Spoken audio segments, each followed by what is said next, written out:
didebat, sering diapain, jangan terlalu diladenin. Kadang-kadang ada teman saya nanya ke saya, Ustadz, ini ada yang ngomongin Ustadz gini di sosmed, perlu kita balas nggak nih? Saya bilang, udah diamin aja. Itu tuh santai, tapi sebetulnya itu ada kayak alasan kenapa saya memilih sikap itu. Bukan karena kayak males ribut, sebetulnya kadang-kadang kan ribut itu kayak nyenengin ya, kayak olahraga emosi gitu kan. Rame-rame di sosmed itu kayak asik kan, kayak kita ngegame gitu kan. Jadi nge-replay komen-komen orang kayak lucu-lucuan gitu. Saya pernah lihat Rachel V-nya bagus juga sih. Ini bukan dalam hal negatif tapi positif, makanya saya sebutnya nama. Rachel itu kan main kemarin ke Australia sama New Zealand. Terus dia lagi foto-foto gitu di sana bareng dengan suaminya. Tiba-tiba ada yang komen, Sel, lo gak cocok di tempat itu. Tempatnya bagus tapi gara-gara lo jadi kurang bagus gitu. Terus dia jawab, ya gue gak cocok tapi dompet gue cocok, kata dia. Kadang-kadang perlu digituin juga sih ya, biar paham. Karena kata Ustaz Abdul Somad, sombong kepada orang yang sombong adalah sedekah. Tapi itu mah pilihan. Rachel memilih sikap santuy.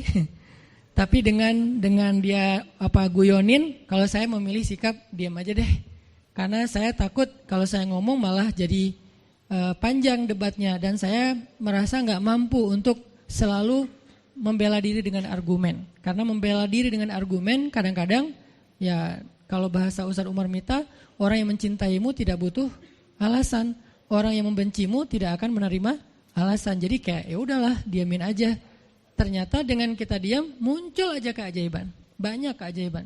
Jadi benar-benar saya percaya banget diam itu tuh keajaiban. Dan itu berlaku dalam dakwah, berlaku dalam masalah keluarga.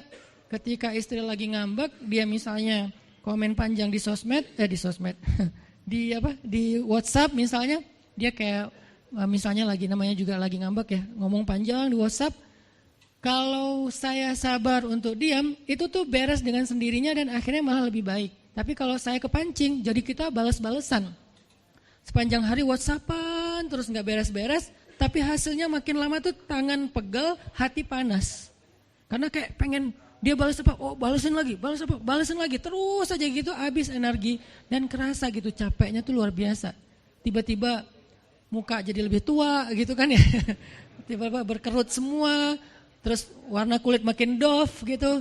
Ini gara-gara efek stres kali ya. Jadi intinya adalah jangan diladenin, diamin aja setelah kita klarifikasi fitnah. Kalau itu berbentuk fitnah, tetap kita butuh tabayun. Klarifikasi biar tidak menyebar fitnah. Tapi beres klarifikasi nggak usah diperpanjang. Berapa kali mungkin teman-teman ngelihat, mungkin saya pernah nggak ada apa-apanya sih dibandingkan Ustaz Felix. Kalau beliau lebih pro lah dalam masalah kayak gini. Kalau saya beberapa kali dibully di sosmed, pernah nggak saya ladenin? Hampir nggak pernah. Cuman klarifikasi maksudnya, udah beres, diamin aja, diamin. Sepahit apapun, sepanas apapun kalimatnya, yang kadang-kadang Ustaz nggak baca. Penasaran soalnya. Kalau kita diam karena nggak baca mungkin nggak ada challenge-nya kan. Ini baca komennya semua sampai ribuan itu satu-satu dibaca tuh. Oh gini ya, bisa gini ya orang ngomong teh. Terus aja dibacain satu-satu. Capek cari air putih, minum lagi, baca lagi gitu. Terus sampai beres dibaca itu. Mungkin 2 hari lah baru khatam.